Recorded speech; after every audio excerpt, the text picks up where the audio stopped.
جی ہے چند سانسیں یا نبی تشریف لے آؤ کہ رستا تک رہی ہے آپ کا بیمار کی چوکھٹ۔ اگر وقت ہوتا تو میں تمہیں کربلا کی بیٹی کی کہانی سناتا، بس میں جو بتانا چاہتا ہوں اسے سن لیں اور انشاءاللہ پھر توجہ کریں۔ اللہ سلامت رکھے۔ وقت تو ابھی 12 بجے ہیں، کوئی بات نہیں ہے، لیکن مزہ تب آتا ہے نا جب انسان کے منہ پہ 12 نہ بجے ہوں۔ ذرا بیداری پیدا کیجئے، بولیے ذرا سبحان اللہ۔ او کھڑے ہونے والے لوگوں، اللہ سلامت رکھے، تھکے نہیں ہو، یقیناً مصطفیٰ کی نظر تم پہ ہے۔ اور گھر جا کے ماں کے قدم چومنا، کہنا ماں تیرے دودھ کی برکت تھی، پورا جلسہ کھڑے ہو کے سن کے آیا، ہاں کہ تھکا نہیں۔ قدم چومنا ماں کے، بس توجہ کریں۔ کبھی کبھی بیٹیاں وہ کر جاتی ہیں جو بیٹے نہیں کر پاتے۔ اور دمادو تم سے بھی گزارش ہے، کسی بیٹی کے بات بات پہ تماچے مت لگانا، کسی کی بیٹی کو بات بات میں جہیز کا تانا مت دینا۔ میں نے پہلے ہی کہہ دیا، ایک ہنگامہ محشر ہو تو بھولوں اس کو، سینکڑوں باتوں کا رہ رہ کے خیال آتا ہے، جدھر گھوم جاؤ ادھر ہی اصلاح کی ضرورت ہے، بس توجہ کریں۔ کبھی کبھی بیٹیاں وہ کر جاتی ہیں جو بیٹے نہیں کر پاتے۔ آج بندہ کیا بیٹی کو رخصت کر دیا، جہیز دے دیا 1,00,000 2,00,000 کا 10-5 لاکھ کا، چھٹی، باپ ختم۔ لوگ کہتے ہیں کہ جب تک باپ ہوتا ہے تب تک لڑکی کا میکا ہوتا ہے، باپ ختم تو میکا ختم۔ او یار یہ ہم نے ایسی مثالیں بنا ڈالی۔ او بھائی اگر دروازے پہ بہن آ جایا کرے تو منہ بگاڑ کے اس سے مت ملا کرو، بلکہ چہرے پہ مسکراہٹ لایا کرو اور خوشی کے ساتھ اس کا استقبال کیا کرو، تاکہ چہرہ تیرا ہونا چاہیے، یادیں بیٹی کو باپ کی تازہ ہو جانی چاہیے۔ وہ ایک امیر تھا، 4 بیٹے اللہ نے دیے، 4 بیٹے اللہ نے اس کو دیے، انہوں نے چاروں بیٹوں کے نام 1-1 میل کر دی، 4 فیکٹریاں 4 میل تھے، انہوں نے چاروں بیٹوں کو 1-1 دے دیے۔ بیٹی کی شادی کو 10 سال ہو گئے تھے، کبھی گئے نہیں بیٹی کی چوکھٹ پہ۔ ہوتا کیا ہے، سمدھیوں میں کھٹ پٹ اور بیٹی کا آنا جانا بند۔ یہ ہم لوگ کرتے ہیں۔ داماد سے ناراضی، بیٹی کا آنا جانا بند۔ او یار اسے کس بات کی سزا دے رہے ہو؟ ناراضی تمہاری ہے، اس کے ساتھ کون سا ظلم آپ کر رہے ہیں؟ تو ناراضی ہو گئی کسی بات پہ، 10 سال ہو گئے گیا ہی نہیں بیٹی کے دروازے پہ۔ 10 سال کے بعد اس کے باپ کے پیٹ میں درد اٹھا، ہاسپٹل لوگ لے کر کے گئے۔ جب ہاسپٹل لے کر کے گئے ڈاکٹروں نے چیک اپ کیا، کہنے لگے گردے ہی فیل ہو گئے۔ آدمی کی کوئی اوقات ہے؟ ابھی کرونا کی مارا ماری گزری ہے، کتنے جوانوں کو اٹھا کے لے گئی، کوئی حساب ہے؟ کتنے بچے یتیم ہو گئے، کتنی عورتیں بیوائے بنی، کوئی حساب ہے؟ بے حساب لوگ اس دنیا سے چلے گئے، کتنے لوگوں کو موت آ گئی۔ اور یار ہمیں تو یہ بھی نہیں پتا کہ ہمیں مرنا کہاں ہے، پتہ نہیں اللہ بستر پہ موت نصیب کرے گا یا چلتے پھرتے کہیں نصیب ہوگی، کبھی گھر میسر ہوگا کہ نہیں ہوگا موت کے وقت، ہمیں تو یہ تک نہیں پتا۔ پھر اترانا کس بات پر ہے، پھر گھمنڈ کس بات کا ہے؟ وہ ہمیشہ یہاں نہیں رہنا ہے، دولت پہ ناک بن کے نہ بیٹھو، لوگوں کے حق ادا کرو۔ 4 بیٹوں کو 4 میلیں دے دی، اسپتال پہنچا، ڈاکٹروں نے کہا گردہ ہی فیل ہے۔ بڑا فخر تھا، کہنے لگا کوئی بات نہیں، اللہ نے دولت بہت دی ہے، جتنا پیسہ چاہے لے لے، گردہ چینج کر دے۔ اتنی بات کہی نا، گردہ چینج کر دے۔ ڈاکٹر کہنے لگا نہیں، یہاں پیسہ نہیں چلے گا۔ کہا پھر؟ کہا گردہ پیسوں سے نہیں بلکہ تیرا کوئی اپنا دے گا تبھی تجھے گردہ دیا جا سکتا ہے۔ 4 بیٹے تھے، بڑا گھمنڈ تھا بیٹوں پہ اس امیر کو، کہنے لگا کوئی بات نہیں، 4 بیٹے ہیں، ایک نہ ایک تو دے ہی دے گا۔ بڑے بیٹے کو بلا کے کہنے لگا بیٹے ڈاکٹروں نے کہا گردہ فیل ہے، میں کچھ دن تمہارے ساتھ جینا چاہتا ہوں، ایک گردے کا سوال ہے، 2 نہیں فیل ہو گئے میرے۔ بیٹا کہنے لگا ابا جی تمہاری تو کٹ گئی، اب ہماری کیوں برباد کرنے پہ تلے ہو؟ ہماری کیوں برباد کرنے پہ تلے ہو؟ جتنی ہے رجیلو۔ اتنی بات کہی نا، باپ کے کلیجے کو چوٹ لگی، چیخ نکلی باپ کی، ہوکا نکلا، کہنے لگا افسوس میں نے تم پہ زندگی بلا وجہ برباد کی تھی، میں نے ساری کمائی تمہارے نام کر دی، زندگی تمہارے نام کر دی، آج تم کہتے ہو کہ ہم اپنی زندگی تمہارے لیے برباد نہیں کر سکتے۔ دوسرے بیٹے کو بلایا، اس نے بھی جواب دیا، تیسرے کو بلایا، چاروں بیٹوں نے جب نہ کہہ دیا، اس نے ڈاکٹر کی طرف دیکھا اور دیکھنے کے بعد کہنے لگا، ڈاکٹر کی طرف دیکھ کے کہنے لگا یار اب ایسا کر مجھے بھرتی کر لے، جب تک زندگی ہوگی جی جاؤں گا، جب علاج کر، اگر زندگی ہوگی تو زندگی بچ جائے گی ورنہ موت کو گلے لگا لوں گا، میرے اپنوں نے تو اپنانے سے انکار کر دیا ہے، اب انہیں میری زندگی کی ضرورت نہیں ہے۔ یہ کہہ کے باپ واپس ہاسپٹل چلا گیا، بیڈ پہ جا کے لیٹا، سارے رشتہ داروں کو خبر ہو گئی کہ سیٹ نے فلاں امیر نے گردہ مانگا تھا، بیٹوں نے گردہ دینے سے انکار کر دیا، اب زندگی کے آخری ایام ہے، جسے ملنا ہے ملاقات کر لے۔ اللہ اکبر، وہ بیٹی جو 10 سال سے باپ کی دہلیز پہ نہیں آئی ہے، بات چلتے چلتے اس کے کانوں تک پہنچ جاتی ہے، 150 کلومیٹر کے فاصلے پہ باپ سے ہے، جیسے اسے پتا چلا ہے باپ کی طبیعت خراب ہے، بھائیوں نے گردہ دینے سے انکار کر دیا ہے، اس کی گود میں 6 ماہ کا بچہ تھا، اپنے 6 ماہ کے بچے کو سینے سے لگایا، سفر شروع کیا، ہاسپٹل آئی ہے،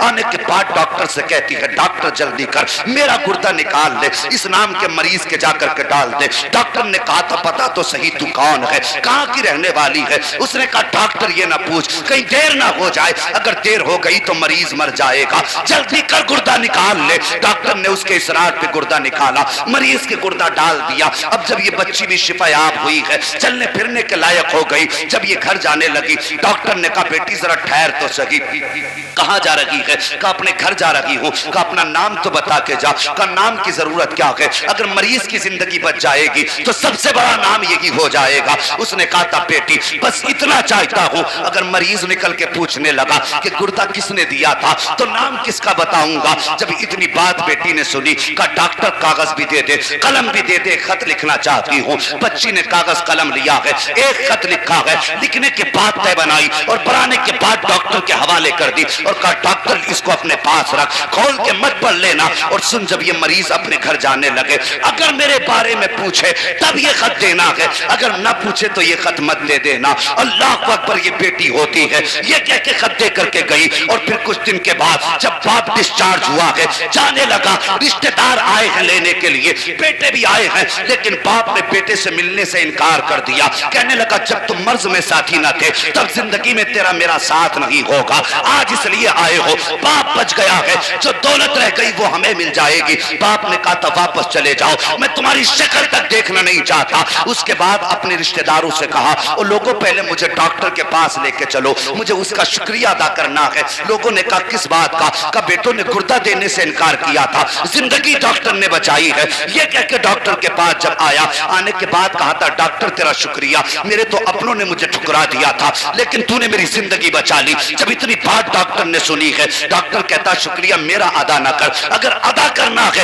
تو اس بچی کا شکریہ ادا کر جو تجھے گردہ دے کر کے گئی ہے۔ اتنی بات باپ نے سنی ہے، باپ کہتا پتا تو صحیح اس بچی کا نام کیا ہے؟ کا نام تو نہیں معلوم ہے، کہاں کی رہنے والی ہے؟ کا پتا بھی نہیں جانتا، تو کہاں تلاش کروں گا؟ کہتا یاد آیا جب وہ گئی تھی خط دے کر کے گئی تھی، اس نے اپنی دراز میں ہاتھ ڈالا، کاؤنٹر سے خط نکالا، کہا یہ خط دے کے گئی ہے۔ اس نے کہا کیا لکھا ہے؟ کہا میں نے نہیں پڑھا ہے، مجھے اجازت نہیں تھی، خود پڑھ، یہ خط تیرے لیے ہے۔ جیسی باپ نے خط کھولا ہے، پہلی لائن پہ نظر پڑی ہے، باپ کی آنکھیں برسنا شروع ہو جاتی ہیں۔ خط مکمل ہوتے ہوتے باپ زمین پہ بیٹھ جاتا ہے۔ ڈاکٹر نے کہا یار بتا تو صحیح آخر اس خط میں ایسا کیا لکھا ہے جس نے تجھ کو زمین پہ بیٹھنے پہ مجبور کر دیا، اور یہ خود گردہ دینے والی کون تھی جو اتنا سنلا تھا؟ باپ کہتا ڈاکٹر یہ بڑی درد بھری کہانی ہے، کیسے کہوں، ہونٹ کانپ رہے ہیں۔ کب بتا تو صحیح خط میں کیا لکھا ہے؟ اس نے کہا ڈاکٹر یہ میری وہ بیٹی ہے جس کے نکاح کے بعد 10 سال تک جس کی دہلیز پہ میں نہیں گیا تھا، یہ وہ بیٹی ہے۔ کہا خط میں کیا لکھا ہے؟ جب اتنی بات ڈاکٹر نے کہی ہے، باپ نے خط سنبھالا ہے اور پڑھنا شروع کرتا ہے۔ سب سے اوپر لکھا تھا اے میرے باپ تیری کم نصیب بیٹی کا سلام تیری بارگاہ میں قبول ہو۔ اے میرے باپ جیسی مجھے پتا چلا ہے کہ تیرا گردہ خراب ہو گیا ہے، بھائیوں نے گردے دینے سے انکار کر دیا ہے، میرے باپ مجھ سے برداشت نہ ہو سکا، میں تجھے گردہ دینے چلی آئی۔ اے میرے باپ مجھے یہ تو نہیں معلوم ہے کہ تو تو مجھ سے 10 سال سے ناراض ہے، آخر میرا قصور کیا تھا، میری خطا کیا تھی؟ ایک دن تو بتانے کے لیے آ جاتا، بیٹی تیری اس بات سے ناراض ہوں، لیکن 10 سال ہو گئے تیرا انتظار کرتے کرتے، ایک دن تو خبر دینے تک نہیں آیا، تیری ناراضی کی وجہ تک مجھے نہ پتہ چل سکی۔ اے میرے باپ، ہر سال 2 عیدیں آتی رہی ہیں، دنیا عید کا چاند دیکھنے کے لیے اپنی چھت پہ چڑھتی ہے، لیکن تیری بیٹی عید کا چاند دیکھنے کے لیے چھت پہ نہیں چڑھا کرتی ہے، بلکہ دروازے پہ آ کے کھڑی ہو جاتی ہے، اور ہر سال یہ سوچا کرتی تھی شاید اس بار میرا باپ آتا ہوگا، شاید اس بار میرا باپ آتا ہوگا۔ اے میرے باپ، کتنی عیدیں آئی ہیں چلی گئی ہیں، لیکن تم نہیں آئے ہو۔ بابا مجھے یہ تو نہیں معلوم ہے کہ تم کس بات پہ مجھ سے ناراض ہو، میرا قصور کیا ہے، میری خطا کیا ہے، میں یہ تو نہیں جانتی ہوں، لیکن میرے باپ، میں تیری بیٹی ہوں، تو ناراض رہ، تیری مرضی ہے۔ اے میرے باپ، میں تجھے گردہ دے کر کے جا رہی ہوں، تجھ پہ احسان نہیں کر رہی ہوں، تیرے اوپر کوئی احسان نہیں کیا ہے۔ اے میرے باپ، میں نے گردہ تجھے احسان سمجھ کے نہیں دیا، بلکہ میرے باپ تو نے جائیداد نہ دی تو کوئی بات نہیں، میل کا کوئی حصہ نہ دیا کوئی بات نہیں، میں تجھ سے دولت کا سوال نہیں کرتی، میں تجھ سے پیسے کے بھکارن نہیں بنتی ہوں۔ میرے باپ، بس اتنا جانتی ہوں کہ تو نے 18 سال سینے سے لگا کے پال لیا تھا۔ اے باپ، کا تیرا احسان کم تھا کہ تو نے مجھ جیسی نکارہ بیٹی کو 18 سال اپنے خون پسینے کی کمائی سے پالا تھا۔ اے میرے باپ، اگر تو اس کمائی کے بدلے میں 18 سال کی پرورش کے بدلے میں جان بھی مانگے گا تو ہنستے ہنستے دے کے چلی جاؤں گی، تجھ سے شکوہ نہیں کروں گی۔ اے میرے باپ، میں نے تجھے گردہ دیا ہے، تجھ پہ احسان نہیں کیا ہے، تجھ سے اس کا بدلہ نہیں چاہتی ہوں۔ اے میرے باپ، اگر تو میرے اس کام سے راضی ہو جائے تو میں تجھ سے بدلے میں میلے نہیں مانگتی، فیکٹریاں نہیں مانگتی، دولت نہیں مانگتی، بس اتنا چاہتی ہوں اگر میرا انتقال ہو جائے تو میرے جنازے کو آ کے کاندھا لگا دینا، اگر میرا جنازہ اٹھنے لگے آ کے میرے جنازے کو کاندھا دے دینا۔ اے میرے باپ، اگر تو اتنا کر دے گا تو میں سمجھوں گی تو مجھ سے راضی ہو گیا ہے۔ اے میرے باپ، اگر تو نہیں آیا تو یاد رکھنا، اگر تیری بیٹی کا جنازہ اٹھا تو دنیا کہے گی کتنی کم نصیب بیٹی ہے کہ باپ جنازے میں نہ آ سکا۔ اگر تو نے کاندھا دے دیا میں خوشی سے چلی جاؤں گی، مانا کہ 10 سال سے ناراضی ہے، لیکن جب تو آئے گا تو کوئی بد نصیب نہ کہے گا، بلکہ دنیا کہے گی کتنی خوش نصیب بیٹی ہے جس کے جنازے کو آ کے ناراض باپ نے بھی اپنا کاندھا دے دیا۔ اللہ اکبر۔ یہ بیٹیاں ہوتی ہیں، کبھی کبھی بیٹے وہ نہیں کرتے جو بیٹیاں کر جاتی ہیں، اور تمہیں خدا کا واسطہ کبھی بیٹیوں کا دل نہ دکھانا، کبھی بیٹیوں سے ناراض ہو کے مت بیٹھ جانا۔ اور میں گزارش کرتا ہوں، کبھی بیٹیوں کا معاملہ حضرت جی یہ ہوتا ہے کہ بیٹوں کی بچوں کی شادیاں کرنے لگیں تو بھائی ناراض ہو کے بیٹھ جاتا، کہتا نہیں نہیں مجھے نہیں آنا تیرے گھر کی شادی۔ بہن کہتی ہے بھائی تو ماموں لگتا رشتے میں، اور تو نہیں آئے گا تو سماج مجھے کیا کہے گا، اور میرے سسرال والے مجھے جینے نہیں دیں گے۔ تو جواب کیا دیتا معلوم ہے؟ کہتا تو نے بیٹے کا رشتہ مجھ سے پوچھ کے کیا تھا، بیٹی کے رشتے کی خبر دی مجھے، اب منہ اٹھا کے چلی آئی۔ بیٹیاں رو دیتی ہیں، بہنیں آنسو بہا دیتی ہیں، اور پھر بھی اگر ظالم بھائی کا باپ کا اگر کلیجہ نہیں پسیجتا تو بہنیں اپنے سر کے دوپٹے کو اتار کے بھائیوں کے قدموں پہ رکھ کے کہتی ہیں ہمارے سر کی عزت کا واسطہ تجھے آنا ہوگا، اور کتنے ایسے ہیں پھر بھی اس دوپٹے پہ ٹھوکر مار دیتے۔ خدا را کبھی ایسا مت کرنا، بھائیوں بہنوں کی عزت کے رکھوالے ہو تم نے جب اپنی بہن کو اپنے گھر کے اندر رسوا نہ ہونے دیا تو تم سسرال میں اسے کیسے رسوا ہونے دے سکتے ہو؟ اور یار جب دنیا ساتھ چھوڑے گی، تیری اپنی اولاد ساتھ چھوڑے گی، خدا کی قسم اگر بہن 70 سال کی بوڑھی بھی ہوگی نا تو وہ آ کے تیرے گردن میں ہاتھ ڈال کے کہے گی بھائی اکیلا مت سمجھنا، ابھی تیرا ساتھ دینے کے لیے بہن موجود ہے۔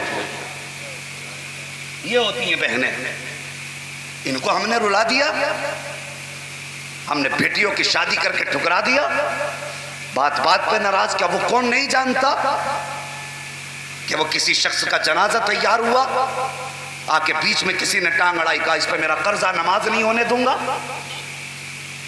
بیچ میں آ کے کھڑا ہو گیا نماز نہیں ہونے دوں گا، امام بھی پیچھے ہٹ گیا، صف میں بیٹے کھڑے، کوئی آگے نہیں بڑھا۔ کیوں؟ جائیداد کھانے کا حق رکھتے ہو، صرف قرضے دینے کے حق تم پہ نہیں ہے؟ وارث بن کے جب بٹوارے کا نمبر آتا سب سے آگے ہو جاتے ہو۔ اور جب اس کا قرض دینے کی بات آتی ہے تو پیچھے ہٹ جاتے ہیں ہم. آ گیا کہنے لگا نماز نہیں ہونے دوں گا جب تک میرا قرضہ نہیں دیا جائے گا. دھوپ کا موسم تھا, بات چلتے چلتے گھر تک پہنچ گئی. گھر میں بیٹی موجود تھی. پتہ چلا کوئی شخص ہے جو تیرے باپ کے نماز جنازہ نہیں ہونے دے رہا. اس نے بچے ساتھ لیے, مکان کی چابی لی, ننگے پیر دوڑ کے آ گئی. اور آنے کے بعد باپ کے سرہانے آئی, چہرے سے کفن ہٹایا, ماتھا چوما باپ کا. کہنے لگی میرے باپ پریشان نہ ہونا, میں دیکھتی ہوں کون تیری نماز جنازہ نہیں ہونے دے گا. ابھی زمین پہ تیری بیٹی موجود ہے. اور اس کے بعد اس نے کہا کہاں ہے وہ قرض والا جو میرے باپ کی نماز جنازہ نہیں ہونے دیتا. ایک شخص آگے بڑھا, اس نے مکان کی چابی دی. کہا لے, یہ میرے مکان کی 10 لاکھ کے مکان کی چابی ہے, اسے بیچ کے اپنا قرضہ پورا کر لینا. اور پھر بھی اگر تیرا قرض پورا نہ ہو تو بتا دینا, میں بچے بیچ دوں گی, تیرا قرض ادا کر کے دکھاؤں گا. یہ بیٹی ہوتی ہے. چیخ نکل گئی قرض مانگنے والے کی. کہنے لگا خاتون تیرے باپ پہ کوئی قرضہ نہیں مجھ پر میرا. وجہ یہ تھی الٹا تیرے باپ کا مجھ پہ 3 لاکھ کا قرضہ تھا. میں دینے کے ارادے سے آیا تھا, لیکن یہاں پہ میں نے دیکھا تیرے باپ کے کئی وارث کھڑے تھے. میں سوچنے لگا دوں تو کسے دوں, مجھے کوئی سچا وارث نظر نہیں آیا. اس کے بعد میں نے یہ کام کیا کہ جو قرض دینے پہ آمادہ ہوگا وہی اس مرنے والے کا سچا وارث ہوگا. اس نے کہا بہن یہ چابی بھی تو سنبھال, مکان بھی تیرا, بچے بھی تیرے جیے. اور ہاتھ ڈالا تھیلے میں. کہنے لگا بیٹی بس مجھے سچے وارث کی تلاش تھی, پتہ چل گیا باپ کی سچی وارث صرف بیٹی ہوا کرتی. اس نے ہاتھ میں پیسے لیے اور لینے کے بعد بھائیوں کی طرف دیکھا. گھر نہیں گئی لے کے, بھائیوں کی طرف دیکھا. کہنے لگے بھائیوں باپ کی میراث تمہیں مبارک ہو, لیکن کبھی کبھی باپ کی عزت بچانے کے لیے بھی تو آگے بڑھ جایا کرو. سب چھوڑ کے چلی گئی. ہاں صاحب یہ بیٹیاں ہوتی ہیں. کیا تم نے نہیں دیکھا ہر گھر کے اندر کسی کی بیٹی کسی کی بہن موجود ہے. عمر 80 سال ہو گئی ہیں, لیکن زبانیں ان کی دیکھو بھائیوں کی طرح نگاہتی ہیں. میرا بھائی یوں ہے, میرا بھائی یوں تھا. بھائی اگر انتقال کر جائیں, بہن 80 سال کی بھی ہو جائے, عید کا چاند نظر آئے, دنیا نئے کپڑے دیکھ کے خوش ہوتی ہے, بہنیں عید کا چاند دیکھ کے خوش ہوتی ہیں. اگر بھائی نہیں ہوتا رو دیتی ہیں, کاش اگر آج بھائی ہوتا تو عید کا سلام کرنے آتا. یہ تعلقات ہوتے ہیں بھائی بہنوں کے ساتھ. مہربانی کرو مجھے سچ بتاؤ کتنے لوگ اپنی بہنوں سے پیار کرتے ہیں؟ ہاتھ اٹھا کے بتائیں ذرا. سارے لوگ پیار کرتے ہیں. کوئی بندہ یہ تو نہیں چاہتا میری بہن کو زندگی میں دکھ پہنچے؟ نہیں چاہتا ہے کوئی؟ نہیں. سب یہ چاہتے نا بہنیں سکھ میں رہیں. ہر باپ یہ چاہتا بیٹی سکھ میں رہے. اگر چاہتے ہو تو بولو, ورنہ سلام پڑھ لو, اتنی ضرورت نہیں ہے. ہاں بولیے ذرا, بتائیے کتنے لوگ چاہتے بہنیں سکھ میں رہیں؟ سب چاہتے نا بہنیں سکھ میں رہیں. بس ایک گزارش, تم چاہتے ہو کہ تمہاری بیٹی سکھ میں رہے تو تم سے گزارش ہے کہ دوسرے کی بیٹی کو سکھ دینا سیکھ جاؤ. جو تیرے گھر میں دلہن بن کے آئے گی وہ کسی کی بیٹی ہوگی. جو تیرے گھر میں دلہن بن کے آئے گی وہ کسی کی بہن ہوگی. اور تجھے خدا کا واسطہ تو دوسرے کی بیٹی کی عزت شروع کر دے, اللہ تیری بیٹی کی عزت کے غیب سے اسباب مہیا فرما دے. آخری بات کہہ کے بات ختم کر لے رہا ہوں. ساس سسروں سے گزارش ہے, گھر میں بہو آتی ہے تو بیٹی کو گود میں بٹھا کے دودھ پلایا جاتا ہے, اور بہو کو نوکرانی بنا کے رگڑا جاتا ہے. سمجھ رہے ہیں نا میری بات؟ جی جی ہاں. اللہ سلامت رکھے. ہاں تھوڑا مجھ پہ رحم کھائیں کیونکہ مجھے روز بولنا رہتا ہے. ہاں بس توجہ کرنے. طوفان نوح لانے سے آخر کیا فائدہ, ایک اشک ہی بہت ہے اگر کچھ اثر کرے. بہت زیادہ کھانا اگر ہو جاتا ہے تو پھر جو کم کھایا جاتا ہے وہ بھی نکل جاتا ہے. اتنا کھاؤ جتنا ہضم ہو جائے, بہت زیادہ کی ضرورت نہیں ہے. آپ کی وجہ سے کسی مقامی کی تقریر نہیں ہوئی, آپ کو ہی ٹائم ہے. ہاں اللہ سلامت رکھے آپ کو بھی اور آپ کے مجمع کو بھی. ایسا مجمع مجھے بڑے زمانے کے بعد ملا ہے آج. بس توجہ کریں, میں جو بات کہہ رہا تھا, ساس سسروں سے ایک خاص بات میری, اپنی بیٹی کو گود میں بٹھاتے ہیں, بہو سے کہتے بہو برتن دھو لیے, جھاڑو لگا دی, کپڑے دھل گئے، ہاں پورا دن تھکا دیا اس کو، اور اپنی بیٹی چادر اوڑھ کے سو رہی ہے۔ پھر کہتے ہیں مولانا ایسا رشتہ بتائیو میری بیٹی رانی کی طرح زندگی گزارے، اور تو نے جو دوسری بیٹی کے ساتھ سلوک کیا اس کا پھل کون بھگتے گا؟ ہم کون بھرے گا اسے؟ اور اس کے باوجود صبح سے شام تک تھک جاتی، کوئی اس سے خیریت پوچھنے والا نہیں۔ اگر درد سر میں ہو لیٹ جائے تو سانس کے تانے اسے جینے نہیں دیتے۔ جب سے آئی ہے حرام کا کھا رہی ہے، فری کا کھا رہی ہے، سوتی رہتی ہے، کچھ نہیں کرتی، وہ اپنے درد میں بھی نہیں لیٹ سکتی، تم اس کے پرسانے حال تک نہیں ہو۔ کام کے بیچ میں مجال ہے، بہو سے کوئی کب ٹوٹ جائے، تیری بیٹی 10-10 ہزار کے کپڑے کو آگ لگا دے تو کہتی باپ کا گھر ہے، شوق پورے کر لینے دو۔ بہو سے کب ٹوٹ جائے تو سیدھا اسے تانا ہوتا تیرے باپ نے دیا تھا، اپنے باپ کے گھر سے لائی تھی، نکاح کے ٹائم تیرے باپ نے باتیں لمبی لمبی کی تھی، یہ تانے دیے جاتے بیٹی کو۔ شام کو شوہر آتا ہے، کھانا کھا کے جب بیٹھتا ہے اور خدا کی قسم عورت بیوی اس کی شوہر کے قدم پکڑ کے بیٹھ جاتی اور رو کے کہتی میرے سرتاج اپنے ماں باپ سے کہو جتنے چاہے جوتے مارنے میری خطا پہ، جتنا چاہے ظلم کر لیں، لیکن میرے ماں باپ کا تانا نہ دیا کریں، جہیز کا تانا نہ دیں۔ یہ کیا جانے میرا باپ کتنی مصیبتوں سے میرے لیے چارپائی خرید کے لایا تھا، تمہارے ماں باپ کو کیا پتا ہے کتنی مصیبتوں کے بعد میرے باپ نے میرے جہیز کا انتظام کیا تھا۔ اور تمہیں خدا کا واسطہ کسی کی بیٹی کو جہیز کا تانا مت دینا، آسان کام نہیں ہے بیٹیوں کو رخصت کرنا، آدمی کی کمر جھک جاتی ہے بیٹیوں کو جوان کرنے میں، اور پھر یہ قوم اس بوڑھے باپ کی ٹوٹی کمر پہ بوری لدوا کر کے جہیز مانگا کرتی ہے۔ شرم نہیں آتی منہ پھیلاتے ہوئے؟ او یار گھر میں بیٹی پیدا ہوتی ہے باپ کھینچ کھانا چھوڑ دیتا ہے، گھر میں بیٹی پیدا ہوئی باپ نے جوتے ٹوٹنے کے بعد سل کے پہننے شروع کر دیے، بیوی کہتی ہے میرے سرتاج دودھ کیوں چھوڑ دیا کمزور ہو جاؤ گے، تو باپ کا سیدھا جواب ہوتا ہے اب میرے گھر میں بیٹی آ گئی ہے، اب مجھے طاقت دودھ سے نہیں آئے گی، گھی سے نہیں آئے گی، اب میں جس دن بیٹی کو عزت سے رخصت کر دوں گا اس دن دنیا کا سب سے بڑا پہلوان بن جاؤں گا۔